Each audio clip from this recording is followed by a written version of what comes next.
जय Shivray. Maratha news network मध्ये आपले सहर्ष स्वागत. आज छत्रपती शिवाजी महाराजांचा राज्याभिषेक दिन. हा दिवस भगव्या स्वराज्य ध्वजासह शिवस्वराज्य दिन म्हणून संपूर्ण महाराष्ट्रात मोठ्या उत्साहात साजरा केला जातो. आजच्या दिनी म्हणजेच 6 जून 2020 रोजी मराठा न्यूज चॅनलचा शुभारंभ करण्यात आला. हे संवेदनशील विषय आहेत. त्याच्यामध्ये एक विषय नक्कीच मराठा आरक्षणाचा आहे, ज्याच्याबद्दल सर्वोच्च न्यायालयाने निकाल दिलेला आहे आणि त्याबद्दल आणखीन आपल्याला माहिती असेल तर अशोकराव सांगतीलच. तसाच दुसरा एक महत्त्वाचा विषय आहे, तो इतर मागासवर्गीयांचं पंचायत राज संस्थेच्या निवडणुकीतील राजकीय आरक्षण, त्याहीबद्दल एक कोर्टाचा निर्णय लागलेला आहे. त्याहीबद्दल आम्ही सांगितलं, कारण हा विषय संपूर्ण देशाचा होऊ शकतो. तर देशामध्ये हा विषय वाढू शकतो आणि हा देशपातळीवरचा विषय आहे. नंतरचा एक आहे तो मागासवर्गीयांचे बढतीमधील आरक्षण, हा एक विषय आहे.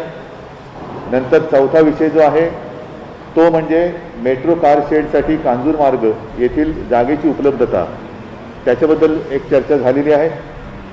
साहजिकच आहे, जो विषय नेहमी चर्चेला जातो तो म्हणजे जीएसटीचं येणं, हे वेळेवर येणं, याच्यासाठी सुद्धा आम्ही त्यांना विनंती केलेली आहे. आणखीन एक जो महत्त्वाचा विषय आहे तो शेतकऱ्यांच्या आयुष्याशी निगडीत आहे, ते म्हणजे पीक कर्ज जसं असतं तसं पीक विमा.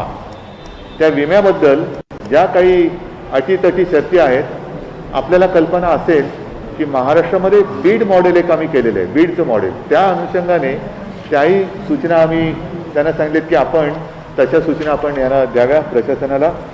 नंतर राज्यामध्ये बल्क ड्रग पार्क, त्या स्पर्धात्मक निविदेत मंजुरीसाठी हा एक विषय, त्याच्याबद्दल त्यांच्याशी बोललेलो आहे. महत्त्वाचा विषय जो मी किंवा आम्ही मुंबईमध्ये बोललेलो आहोत आणि तिथून सुद्धा त्यांना विनंती केली होती, ती आज प्रत्यक्ष भेटून केली.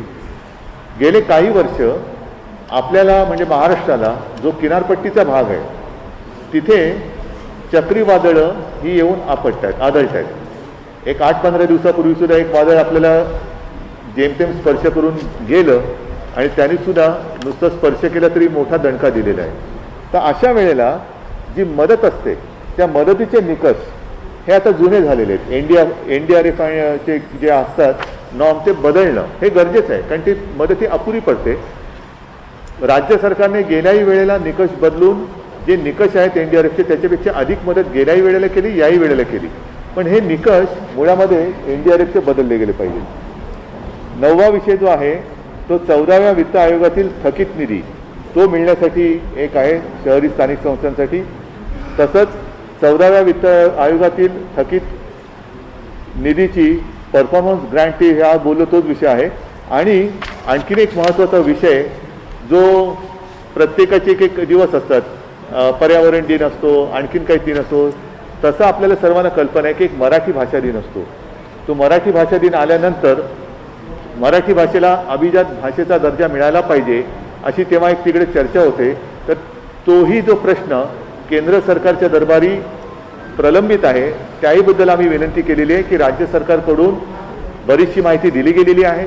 आणखीन काही माहिती पाहिजे असेल तर तीही आम्ही देऊ, पण मराठी भाषेला अभिजात भाषेचा दर्जा देण्याबद्दल लवकरात लवकर आपण सूचना द्या. तर अशा सगळ्या विषयांवरती त्यांच्याशी विस्तृतपणाने चर्चा झालेली आहे. आणि जसं मी म्हटलं की त्या सर्व बाबतीमध्ये आम्ही पत्रसुद्धा दिलेली आहेत. त्यांनी सांगितलेलं आहे की मी याच्यात नक्की माहिती घेतो आणि लक्ष घालतो. तर आम्हाला आशा आहे, अपेक्षा आहे आणि विश्वास आहे की लवकरात लवकर त्यांच्याकडनं याच्या सर्व बाबतीत सकारात्मक निर्णय होतील.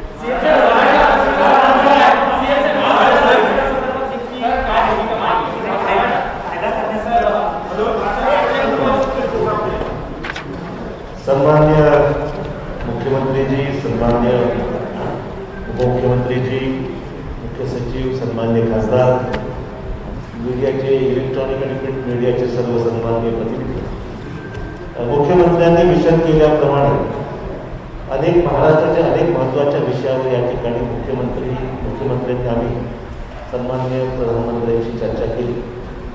आणि मराठा आरक्षणासंदर्भामध्ये जो विषय आहे त्यांना आम्ही कल्पना दिली की 5 मे 2021ला सर्वोच्च न्यायालयाने मराठा आरक्षणाच्या बाबतीत प्रतिकूल निर्णय घेतल्याचं आम्ही त्यांना नमूद केलेलं आहे. म्हणजे 5 मेला मराठा आरक्षणाला देण्यासंदर्भामध्ये एकतर सर्वोच्च न्यायालयाने असं म्हटलेलं आहे की 102वी घटना दुरुस्ती झाल्यानंतर SC-BCचे आरक्षण देण्याचा अधिकार हा राज्यांना आता राहिलेला नाही. म्हणजे कुठल्याही राज्यांना या जजमेंटनंतर त्यांनी सांगितलं आहे की या जजमेंट स्पष्ट नमूद केलं आहे की घटना दुरुस्ती झाल्यानंतर अधिकार हा कुठल्याही राज्यांना एखाद्या समाजाचा बॅकवर्डनेस ठरवण्याचा किंवा त्यांना आरक्षण देण्यासंदर्भात निर्णय आता राज्यांना घेता येणार नाही. आणि दुसरं म्हणजे इंदिरा सहानीची जी मागची केस लॉ आहे तो लक्षात जर घेतला तर 50% आरक्षणाची मर्यादाही पार करता येणार नाही. हा दोन महत्त्वाचे विषय. आता त्याची बॅकग्राऊंड आम्ही त्यांना विस्तृत सांगितलेली आहे, परंतु हे दोन विषय या जजमेंटमध्ये सुप्रीम कोर्टच्या प्रामुख्याने ते समोर आलेले आहेत. त्या पार्श्वभूमीवर आम्ही पंतप्रधानांना विनंती केली की तुम्ही जे रिव्ह्यू पिटिशन केंद्राने जे दाखल केलेलं आहे सुप्रीम कोर्टामध्ये, त्या जजमेंटमध्ये त्या रिव्ह्यू पिटिशनमध्ये केवळ राज्यांना अधिकार बहाल करण्यासंदर्भातला विषय हा तेवढा कामाचा नाही आहे. राज्यांना अधिकार असले पाहिजे, राज्यांना एखाद्या समाजाचं बॅकवर्ड ठरवण्या इतपत अधिकार असले पाहिजे त्यात आमचं दुमत नाहीच आहे. परंतु फक्त अधिकार पदार्थ म्हणून उपयोग होणार नाही. जोपर्यंत 50% आरक्षणाची मर्यादा ही जोपर्यंत शिथिल करण्यात येत नाही, काढून टाकण्यात येत नाही, तोपर्यंत राज्याला अधिकार देऊनसुद्धा हा आरक्षणाचा मुद्दा मार्गी लागणार नाही. हा प्रामुख्याने आम्ही त्यांना सांगितलेला आहे. आणि म्हणून 50% आरक्षणाची मर्यादा ही शिथिल करावी अशा प्रकारचा युक्तिवाद हा सर्वोच्च न्यायालयामध्ये झाला पाहिजे, केंद्राकडूनही झाला पाहिजे. आम्ही सुद्धा समर्थन याचं करतो, आमचंही म्हणतं की आम्हाला राज्याला अधिकार असला पाहिजे. परंतु त्यातला दुसरा महत्त्वाचा मुद्दा जो आम्ही नमूद केला की सुप्रीम कोर्टामध्ये हे रिव्ह्यू पिटिशन राज्य तर रिव्ह्यू दाखल करणारच आहे. म्हणजे दिलीप भोसले सर्वोच्च न्यायालयाचे न्यायमूर्ती माजी न्यायमूर्ती दिलीप भोसले यांच्या समितीचा जो अहवाल आलेला आहे त्या अहवालाच्या अनुषंगाने या जजमेंटच्या बाबतीमध्ये रिव्ह्यू पिटिशन दाखल करण्याची राज्य शासनाची भूमिका आहेच. परंतु हे करत असताना आम्हाला विनंती एवढीच करायची की आम्हाला अधिकार द्या. आम्ही हे निर्णय राज्याला घटना दुरुस्ती संदर्भातली किंवा जी काही झाल्यानंतर जो पेच निर्माण झालेला आहे त्या संदर्भातली पुढची पाऊलं ही केंद्राने उचलावी.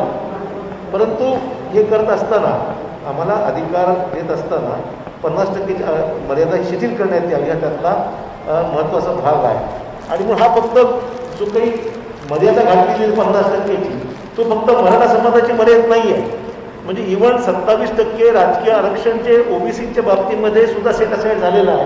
तिथे सुद्धा तोच मुद्दा आहे की 50%ची मर्यादा क्रॉस केल्यामुळे आरक्षणाची पॉलिटिकल आरक्षण देता येत हा तिथे मुद्दा आहे. आणि त्याला सांगितलं हा मुद्दा फक्त मराठा समाजापुरती नाही आहे, OBCचा तोच मुद्दा आहे. आणि OBCचा मुद्दा तर संपूर्ण देशामध्ये आता हा प्रश्न निर्माण झालेला आहे. त्यामुळे OBCचा विषय असो, मराठा समाजाचा विषय असो, तुमचं रिव्ह्यू पिटिशन हे जोपर्यंत घटना दुरुस्ती होत नाही, म्हणजे ज्या पद्धतीने केंद्र सरकारकडे अधिकारात आलेले आपोआप या जजमेंटमुळे जे अधिकार आलेले आहेत, जोपर्यंत हे निर्णय जो सुप्रीम कोर्टाने दिलेला आहे तो सेट असाईड होत नाही तोपर्यंत सर्व अधिकार केंद्राकडेच आहे. आणि म्हणून आमची मागणी आहे की तुमच्याकडे आज अधिकार आले असताना तुम्ही हा निर्णय घ्या जेणेकरून मराठा समाजाला तुम्ही न्याय देऊ शकाल. त्यासाठी आवश्यक असलेली जी कायदेशीर जी काही प्रक्रिया आहे, पण ती घटना दुरुस्ती करायची जसं EWSमध्ये आपण घटना दुरुस्ती केली किंवा मग घटना दुरुस्ती करायची बाब असो किंवा बाकी जे काही कायदेशीर मार्ग असतील त्या बाबतीमध्ये मराठा समाज असो किंवा OBCच्या बाबतीमध्ये दोघांच्या बाबतीमध्ये तुम्ही सकारात्मक भूमिका घ्या आणि त्यातून तुमच्याकडे आलेला अधिकार जो आज आहे सुप्रीम कोर्ट जजमेंटमुळे त्यात आपली मदत राज्याला व्हावी अशा प्रकारची आमची मागणी आहे. आम्हाला अधिकार मिळणं आम्हाला आलं होईल, परंतु आम्हाला देत असताना मात्र इतर ज्या अटी आहेत त्यासुद्धा शिथिल झाल्या तर उपयोग होईल, वरनं उपयोग होणार नाही हा त्यातला महत्त्वाचा मुद्दा आहे. आणि तुमच्याकडे जो पण अधिकार आहे तोपर्यंत हा विषय जनमानसामध्ये प्रक्षोभ वाढत चाललेला आहे सगळ्या प्रश्नामुळे. आणि त्यामुळे हा प्रक्षोभ वाढू नये या दृष्टिकोनातून समाजाला न्याय दिला पाहिजे. मराठा आरक्षणाच्या बाबतीमध्ये महाविकास आघाडीने सकारात्मक भूमिका पावलं उचललेली आहेत. आम्ही सर्वांनी मिळून सभागृहामध्ये बिनशर्त पाठिंबा या मुद्द्याला आम्ही दिलेलाच आहे. या पार्श्वभूमीवर केंद्र सरकारने सकारात्मक भूमिका घ्यावी, हा प्रश्न मार्गी लावावा अशा प्रकारची विनंती आम्ही केंद्राला, जोपर्यंत त्यांच्याकडे अधिकार आहेत सुप्रीम कोर्ट निर्णयामुळे तोपर्यंत आपण हा निर्णय घ्यावा. या दिवशी अधिकार आमच्याकडे आम्ही पुढची प्रक्रिया पार पाडू.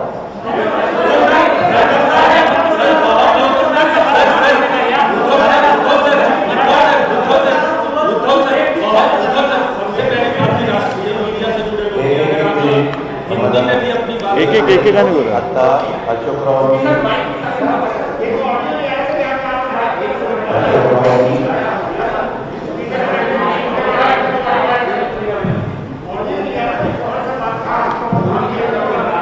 आता मुख्यमंत्र्यांनी एकूण जे 12 मुद्दे सांगितले ते आम्ही मुख्यमंत्र्यांच्या नेतृत्वाखाली प्राईम मिनिस्टर साहेबांना भेटलो. त्यामध्ये 12 मुद्द्यामध्ये आम्हाला अकराला वेळ दिली होती. जवळपास 12:30पर्यंत 1.5 तास त्या विषयाच्या संदर्भामध्ये चर्चा झाली. मराठा आरक्षणाच्या बद्दल आत्ताच थोडक्यामध्ये अशोकराव चव्हाण साहेबांनी सांगितलं. दुसरा मुद्दा होता तो ओबीसींना, इतर मागासवर्गीयांना पंचायत राज्य संस्थेतील निवडणुकीतलं राजकीय आरक्षण होतं ते काढून टाकलं गेलं, त्याला स्थगिती दिली स्थानिक स्वराज्य संस्थांमधल्या. त्याच्यामुळं ग्रामपंचायत, पंचायत समिती, जिल्हा परिषद, नगरपालिका, महानगरपालिका ह्याच्यामध्ये 56,000 जागांच्यावर ह्याचा परिणाम झालेला आहे. आम्ही पंतप्रधानांना सांगितलं की भारत सरकारने 2011मध्ये ACCC केलं, त्याची माहिती राज्य सरकारला मिळाली तर त्या आरक्षणाचा अभ्यास करून अहवाल करता येईल आणि ह्याच्यामध्ये निकालपत्रात SC, ST, OBC यांच्या एकत्रित आरक्षणाची मर्यादा 50% निश्चित केलेली आहे. त्यामुळे SC, ST बहुल जिल्ह्यामध्ये OBC प्रवर्गाला 27% कमी किंवा एखाद्या परिस्थितीत आरक्षणच मिळणार नाही. तर SC, ST, OBC यांच्या एकत्रित आरक्षणाची मर्यादित 50%ची तरतूद शिथिल करण्याच्या बद्दलची मागणी मुख्यमंत्री महोदयांनी आज तिथं केली. आणि SC, ST याचं आरक्षण घटनात्मक कॉन्स्टिट्यूशनल आहे तर OBCचं आरक्षण वैधानिक आहे. त्यामुळं आपणास विनंती आहे की SC, ST आणि OBC आरक्षण कॉन्स्टिट्यूशनल करण्यासाठी घटनेमध्ये दुरुस्त करावी आणि हा प्रश्न कायमस्वरूपी सोडवण्यासाठी 2021च्या जनगणनेमध्ये देखील OBCची जनगणना करावी. हा एक महत्त्वाचा मुद्दा त्याच्यामध्ये होता. मागासवर्गीय पदोन्नतीच्या आरक्षणाच्या बद्दल सुप्रीम कोर्टाने आणि मुंबई हायकोर्टाने त्याच्याबद्दल आत्ता तिथं मॅटर चालू आहे, त्यांनी काही निकाल दिलेले. त्याच्यामुळं हा प्रश्न फक्त महाराष्ट्राचा नाही तर इतर अनेक राज्यांचा आहे. यासाठी संपूर्ण देशासाठी एकसारखं सर्वकष धोरण अवलंबण्यात यावं. या संदर्भात प्रलंबित याचिका लवकरात लवकर निकाली निघण्यासाठी केंद्र शासनाने सर्वोच्च न्यायालयाला विनंती करावी. मेट्रो कार शेडच्या संदर्भात आत्ताच मुख्यमंत्री महोदयांनी सांगितलं, राज्यांना GST काउन्सिलमध्ये पण अनेकदा आम्ही हा मुद्दा उपस्थित केला. मुख्यमंत्री महोदयांनी पत्र व्यवहार पण केलेला आहे. तरी देखील महाराष्ट्राला 24,306 कोटी रुपये GST भरपाईपोटी मिळणे बाकी आहे. ते कोविडचं अभूतपूर्व संकट संपूर्ण देशावर आहे, सगळ्या राज्यांच्यावर आर्थिक दिलासा देण्याकरता हे पैसे जर लवकरात लवकर मिळाले तर त्याचा निश्चितपणे सर्व राज्यांना उपयोग होणार आहे. महाराष्ट्राची रक्कम 24,306 कोटी आहे. पीक विम्याच्या बद्दल सातत्याने बीड मॉडेल आपल्या राज्यामध्ये जे गेल्या वर्षी राबवलं गेलं ते खूप लोकप्रिय झालं आणि मुख्यमंत्र्यांनी, आमच्या कृषी मंत्र्यांनी सगळ्यांनी मागणी केलेली की बीड मॉडेल फक्त बीडपुरतं मर्यादित न ठेवता ते सगळ्या राज्यातल्या सर्व जिल्ह्यांना लागू करावं आणि आत्ता फक्त केंद्र सरकारने ते बीडपुरतं लागू केलेलं आहे. तर तो प्रस्ताव आम्ही कृषी मंत्रालयामध्ये दिलेला आहे. तर त्याच्यामध्ये हे मॉडेल जर आपण केलं तर त्याचा खूप चांगल्या प्रकारचा परिणाम होणार आहे. शेतकरी पण समाधानी होणार आहे.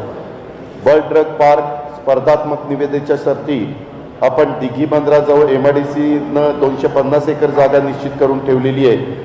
ते बल्क ड्रग पार्क लवकरात लवकर महाराष्ट्रासाठी मंजूर करावं आणि 1,000 कोटी रुपयाचं अर्थसहाय्य देखील त्याकरता द्यावं.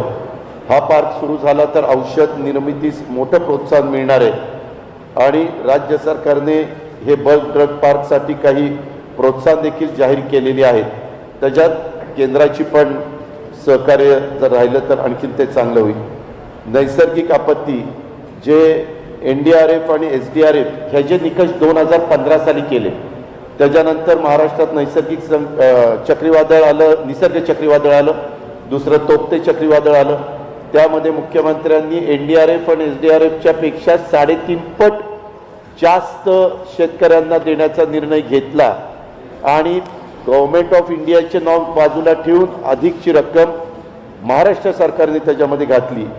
तर मुख्यमंत्र्यांनी आज त्यांना सांगितलं की 2015चे नॉर्म्स आता आपण 2021 मध्ये आहोत, तर ते आता तुम्ही बदला.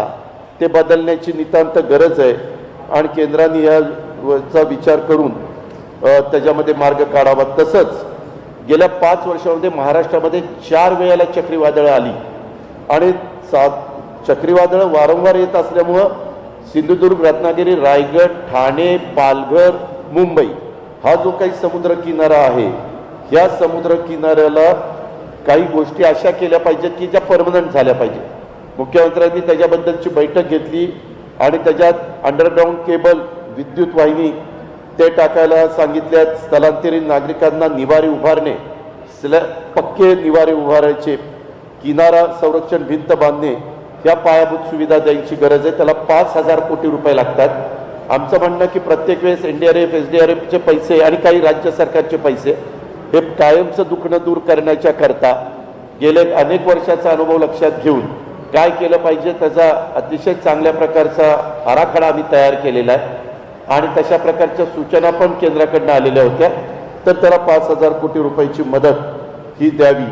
तसंच 14व्या वित्त आयोगातील थकीत निधी मिळण्याच्या करता जो शहरी भागाकरता असतो त्याच्यामध्ये 2018-19 आणि 19-20 परफॉर्मन्स ग्रँट कामगिरी अनुदान त्याला म्हणतात, त्याच्याबद्दलचं संपूर्ण महाराष्ट्राला 14व्या वित्त आयोगातील थकीत निधी शहरी स्थानिकच्या करताचा आहे.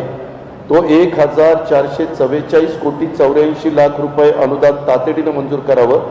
आपण तशा वित्त मंत्रालयाला सूचना द्याव्या असं मुख्यमंत्री महोदयांनी आणि हे केंद्र शासनाच्या गृहनिर्माण आणि शहरी व्यवहार मंत्रालयाकडे सगळ्या प्रस्ताव आमचे आलेले आहेत. युटिलायझेशन सर्टिफिकेट पण आम्ही भारत सरकारकडे पाठवलेला आहे. तो एक मुद्दा होता. त्याच्यानंतर 14व्या वित्त आयोगातील थकीत निधी मिळण्याबाबत हे पंचायत राजचं, मगाशी सांगितलं ते शहराचं, हे ग्रामीणचं, याच्याकरता केंद्रीय ग्राम विकास मंत्रालयाने महाराष्ट्रास 2016-17ला 294 कोटी 84 लाख द्यायची शिफारस केली. असं 17-18ची 333 कोटी 66 लाख, 2018-19 378 कोटी 91 लाख, 2019-20 साठी 496 कोटी 15 लाख हे अद्याप वित्त विभागाकडे प्रलंबित आहे. आम्ही विनंती मुख्यमंत्र्यांनी महाराष्ट्राच्या वतीनं केली की 1,208 कोटी 72 लाख रुपये थकीत निधी तातडीनं मंजूर करावा आणि तशा प्रकारच्या सूचना प्राईम मिनिस्टर साहेबांनी वित्त विभागाला द्याव्या भारत सरकारच्या. आणि मराठी भाषेचा भाषेचा दर्जा देण्याच्या बाबत याच्यामध्ये बऱ्याचदा तशा पद्धतीनं सातत्याने विधिमंडळामध्ये मागणी येत होती आणि तशा प्रकारची मागणी आज मुख्यमंत्री महोदयांनी ही प्राईम मिनिस्टर साहेबांना त्या ठिकाणी केली आणि त्यांना सांगितलं की मराठी भाषेच्या करता आपण तातडीनं क्लासिकल लँग्वेज ह्याच्यामध्ये ह्याचा स्टेटस त्या ठिकाणी द्यावा. आणि तसंच 12वा विषय मुख्यमंत्र्यांनी त्यांना सांगितलं, राज्यपाल नियुक्त 12 जागा, रीतसर गव्हर्नमेंट पूर्ण बहुमतात आहे. जो काही ठराव कॅबिनेटला करावा लागतो तो केला. आम्ही राज्यपाल महोदयांना भेटलो. आता एका व्यक्तीने PIL मुंबई हायकोर्टामध्ये दाखल केलेली आहे. आमच्या माहितीप्रमाणे त्याच्याकरता ॲफिडेव्हिट करून द्यायला सांगितलेलं आहे. तर या 12 जागा जवळपास आता 8 महिने झाले. तर त्याच्याबद्दलच्या सूचना प्राईम मिनिस्टरनी साहेबांनी गव्हर्नर साहेबांना कराव्यात की बाबा हे रीतसर त्यांचा प्रस्ताव आहे, बहुमत आहे त्या सरकारला आणि कॅबिनेटनी ठराव केलेला आहे. नियमावलीमध्ये जशा प्रकारचे व्यक्ती निवडताना गोष्टी असाव्या लागतात त्या सगळ्याचा अंतर्भाव त्याच्यामध्ये केलेला आहे. तर तोही मुद्दा आता ते 12 नामनियुक्त सदस्य विधान परिषदेचे करावेत असे 12 मुद्दे पंतप्रधानांना मुख्यमंत्र्यांनी आणि आम्ही सगळ्यांनी सांगितले.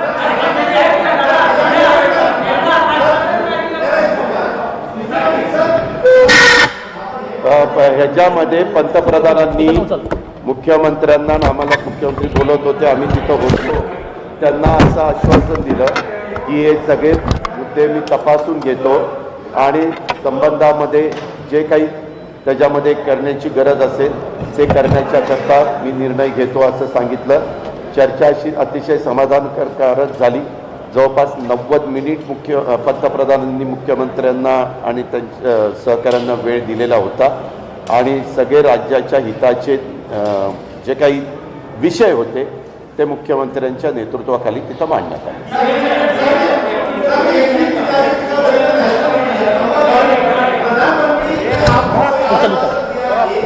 एक मिनिट मगाशी अशोकराव त्यावेळेला हे सगळं माझ्यासमोर होतं. सॉरी, मैं हमारे मीडिया के लोगों से दोबारा रिपीट इसलिए करता हूँ, शायद मेरे सामने माइक नहीं था उस वक्त. आज मराठा आरक्षणाच्या संदर्भामध्ये जे महत्त्वाचे मुद्दे आज पंतप्रधानांना सांगण्यात आले त्यामध्ये सर्वोच्च न्यायालयाने मराठा आरक्षणाच्या विरोधामध्ये निर्णय दिलेला आहे आणि म्हणून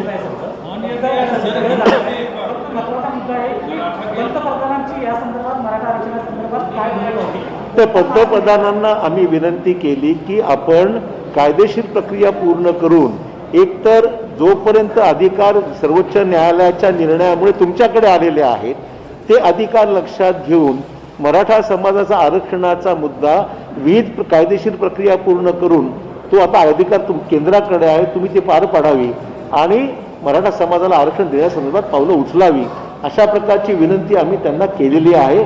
आणि त्याचबरोबर 50% आरक्षणाची जी मर्यादा इंदिरा साहनी प्रकरणातून एक सिलिंग लिमिट घालण्यात आलेली आहे ती पण कायदेशीर प्रक्रिया पूर्ण करून ती लिमिट जर आपण रिलॅक्स केली तर मग दोन्ही प्रश्न मार्गी लागतील आणि आपली जी याचिका आपण दाखल केली, रिव्ह्यू पिटिशन दाखल केलेलं आहे, तेही रिव्ह्यू पिटिशन जे आहे त्याच्या आमचं उलट आम्हाला आनंद आहे की ते राज्याला अधिकार मिळाले पाहिजेत. पण नुसत्या राज्याला अधिकारातून फायद्याचं नाही आहे की जोपर्यंत 50%ची जी मर्यादा आहे या लिमिटची आहे ती जोपर्यंत शिथिल होत नाही तोपर्यंत राज्याला नुसत्या अधिकारातून फायद्याचं नाही आहे असं आम्ही त्यांना विनंती केली. पंतप्रधानांनी याच्या बाबतीमध्ये मी निश्चित माहिती घेईन आणि पुढील कारवाई करीन अशा प्रकारे त्यांनी या ठिकाणी सूचित केलेलं आहे.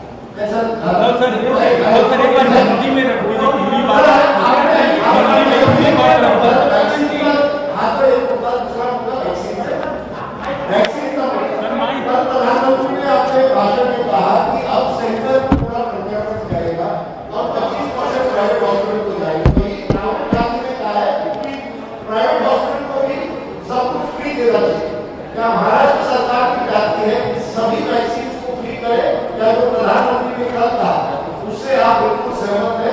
आप किस तरह से देखते हैं प्रधानमंत्री ने कल कहा क्योंकि उन्होंने कहा कि राज्य सरकार के दबाव में आकर उनको पहला निर्णय करना पड़ा वही बस का और उसके बाद अभी निर्णय को ले रहे क्योंकि आपने अपना मन बदल दिया. उद्धव जी किस तरह से आप देखते हैं पूरी वैक्सीन पर? एक बात तो सच है कि जल्द से जल्द अपने देश के जितने सारे नागरिक हैं उनको वैक्सीनेशन तो किया जाना चाहिए. और बीच में जैसे आपने कहा 18 to 44 केंद्र सरकार ने ये जिम्मेदारी राज्यों के ऊपर सौंपी थी और हमने भी तैयारी की थी. मैंने तो कई बार कहा था कि उम्र के हिसाब से देखें तो 18 से लेकर 44 इस उम्र में महाराष्ट्र में लगभग 6 करोड़ की आबादी है और उसके लिए 12 करोड़ डोज लगने वाले हैं क्योंकि एक बार में 2 बार देना पड़ता है. तो उसके लिए हमने पूंजी भी तैयार रखी है और जब भी वैक्सीनेशन हमने शुरुआत भी की थी लेकिन उसका जो सप्लाई है वो ठीक नहीं रहा, बीच में खंडित होते रहा और कल प्रधानमंत्री जी ने सारी जिम्मेदारी फिर से एक बार केंद्र के ऊपर ली है, तो स्वाभाविक है हम उनको धन्यवाद देना चाहते हैं और अपेक्षा करते हैं कि बीच में जो सारी रुकावटें आ रही थी वो रुकावटें अब दूर हो जाएगी और जल्द से जल्द सिर्फ महाराष्ट्र ही नहीं, अपना पूरा हिंदुस्तान और उसके नागरिक हैं उनको पूरा टीकाकरण हो जाएगा। सर, उसको सबको फ्री देना चाहिए। जैसे राहुल गांधी ने कहा है कि सबको फ्री देना चाहिए। नहीं, सबको फ्री मिलना चाहिए तो उनका अधिकार और जरूरत। आज अगर कोविड से बाहर निकलना है तो तुरंत वैक्सीनेशन की जरूरत है। फ्री देना तो अच्छी बात है, लेकिन अगर कुछ मान लो कि कुछ लोग लेना चाहते हैं तो ले सकते हैं, जैसे कि वो सब्सिडी की बात हुई थी बीच में।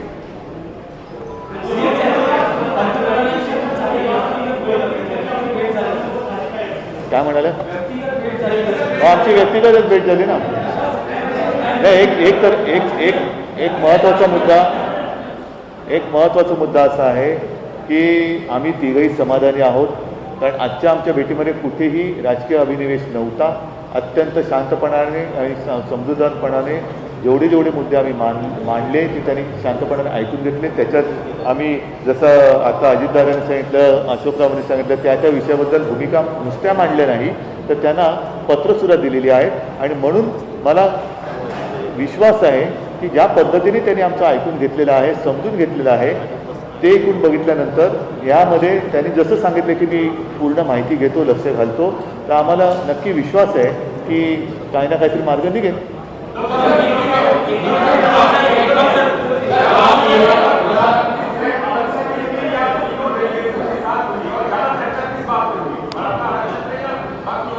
नहीं, सारे मुद्दों पर ज़्यादा और कम ऐसी कोई बात नहीं। विषय के अनुसार चर्चा हुई है, तो ऐसे नहीं कहा जा सकता कि इस विषय पर ज़्यादा बात हुई है, इस विषय पर छोटी बात हुई।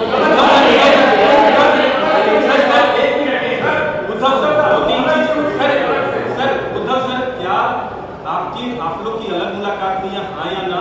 दूसरा सवाल हमारा नहीं, हाँ या ना मतलब क्या, अदालत है कि क्या है? आपकी निजी मुलाकात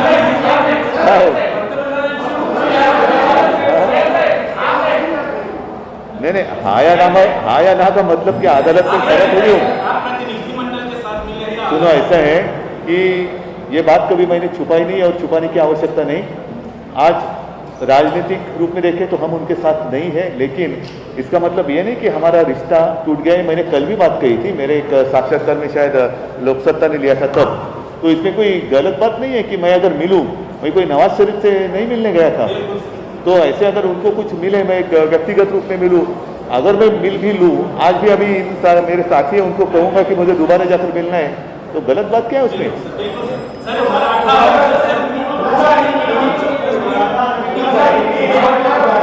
एकाने कोणतरी बोला, ऐका एक मिनिट। आता याच्यामध्ये गेल्या वर्षभर त्यांचे काय वेळेला जसं आता टोकते वादळ आलं, मधल्या काळामध्ये मी सांगितलं त्यांचा फोन आला आणि त्यांनी सांगितलं की सरकार तुमचं कोविडच्या काळात चांगलं, हे व्यक्तिगतच बोलणं होतं। त्याचं आज सुद्धा आमची एक थोडा वेळ व्यक्तिगत भेट झाली, कसं काय चाललंय, मी त्यांना सांगितलं की या सगळ्या माझ्या सहकाऱ्यांच्या सोबत मी आलेलो आहे आणि राज्याचे प्रश्न आहेत। नाही, आता युती का तुटले 1.5 वर्षानंतर काय सांगायचं? ठीक आहे,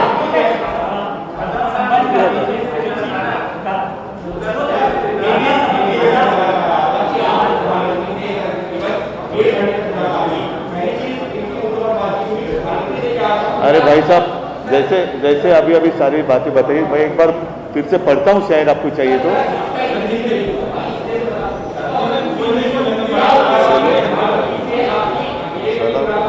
ठीक है,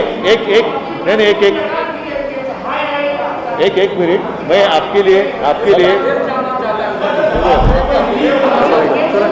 ठीक है, मला आपण रिपीट करतो। धन्यवाद। ताज्या बातम्यांसाठी मराठा न्यूजला सबस्क्राईब करा आणि बेल आयकॉन प्रेस करा।